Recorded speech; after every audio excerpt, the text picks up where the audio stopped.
добро от това, което се прави в други столици. Говоря за столици на Европа. Това, което виждам днес тук, е най-доброто от най-доброто.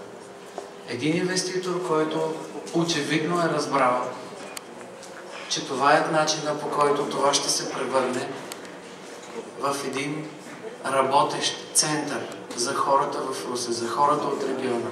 Един инвеститор, който вярва в икономиката на България.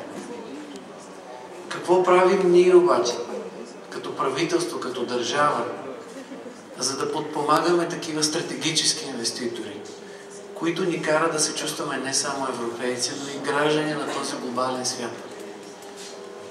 Русе в последната година и половина дърпа напред. Русе усвоява по няколко различни направления пари от еврофондовете, променя своята градска среда. Русе ще промени до края на 2011 година своята цялостна концепция за транспорт и по интегрирания транспортен цикъл за 7-те полюса на растеж ще получи сериозна подкрепа от държавата. Десетки милиони. Русе ще получи сериозна подкрепа от държавата по линия на еврофондовете и за услугите, които предоставя в областта на здравеопазването, и тук проектите са също на финалната права. Русе ще получи сериозна подкрепа от еврофондовете, не защото еврофондовете се даряват, а защото Русе се позиционира наистина като полюс на растеж. Един от 7-те градове на България, които вървят здраво напред, но подготвят още по-мащабни проекти. Днес ние дискутираме вече бъдещите големи проекти на Русе и на региона. Скоростни пътища, индустриални зони, защита на индустриалната зона от свлачища с подкрепа на Немската банка за развитие, нови работни места по линия на инвеститори, които са заявили интерес да дойдат тук. Дунавската стратегия ще помогне и Русе ще се бори пилотно за проект. Дунавската стратегия цели да направи Дунава плаваетелна река. В момента капацитета на Дунава се ползва по-малко от 8%.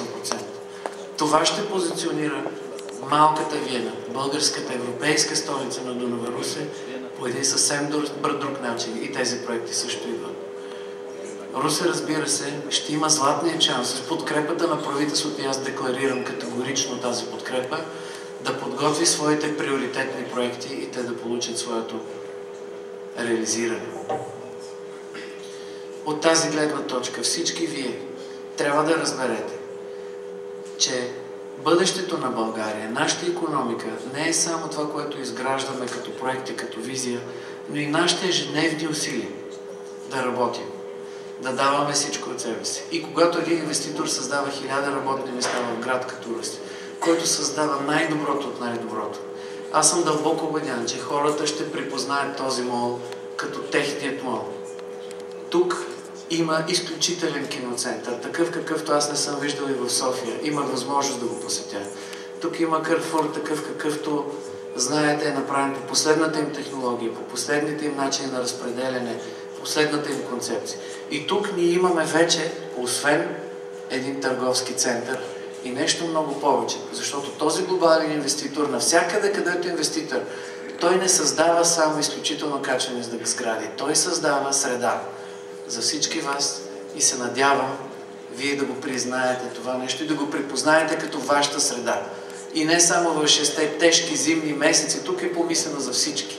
За инвалидите, за майките с деца, за бизнесмените, за хората, които да се развличат, но и за хората, които искат да пазаруват. Също ще бъде и по отношение на останалото време в годината. Изключително съм впечатлен. Оставам с вас и не само с този проект и с този град. Днес ще посетиме и центърът в Бяла, за да видим как град Русе по един абсолютно пионерен и друг начин адресира темата с текущи ремонт и поддръжка, с зимното поддържане, където отново Русе иска да е водещ. И разбира се, надявам, че много скоро ще се върна пак тук. Пожелавам успех на проекта. Знам, че той ще се развива изключително динамично следващите 6 месеца и тогава ще дойде, когато блесне в цялата си красота отново. Хубави и весели празници на всички вас и оставам готов да отговарям на въпроси.